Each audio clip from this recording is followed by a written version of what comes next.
Welcome to Writing in Two, where we explore various aspects of writing in the time it takes to brush your teeth. I'm Kelly of Kelly M. Sicard Writing. Thank you so much for joining me.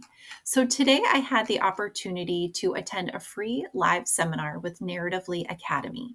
It was called The Keys to Writing Exceptional Creative Nonfiction, a conversation with Lee Gutkind. Gutkind is known as the godfather behind creative nonfiction, and creative nonfiction, thanks to him, is now known to many as the fourth genre. So it was an absolute honor to hear him speak. Gutkind edited the recently published book, Creative Nonfiction, the final issue. I asked for this for Christmas and received it, and I was thrilled that this seminar today focused on 3 essays from this book, which Lee picked out himself, in which he shared more about what made those essays so effective. I want to share a little bit of background with you on Gutkind, creative nonfiction, the literary magazine that Gutkind started, and creative nonfiction, the genre in general. So in 1994, Lee Gutkind started Creative Nonfiction, a literary journal of essays with only 173 subscribers. At the time, essays were not mainstream. Gutkind writes in the intro to the book, Creative Nonfiction, the final issue, quote, essays at the time, most people believed, were scholarly, esoteric, often tedious and boring, unquote. He goes on to say, quote, but the essays published in this first issue were very different than the traditional essay. They were dramatic, exciting, and surprising, and not at all scholarly.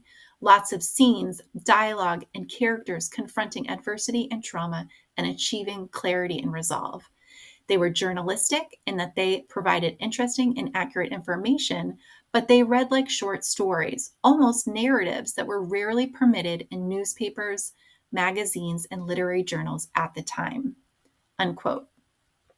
What was then a genre that was ridiculed publicly and thought of as a below poetry and fiction is now accepted as a genre with many creative nonfiction programs around the world. I myself attended a graduate program and focused on creative nonfiction.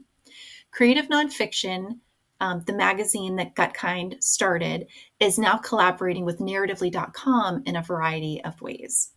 I want to close with Gutkind's last few sentences in this book's intro because I think it's so hopeful as we start a new year. He says, quote, I never expected that creative nonfiction would have existed so long and made such a lasting impact.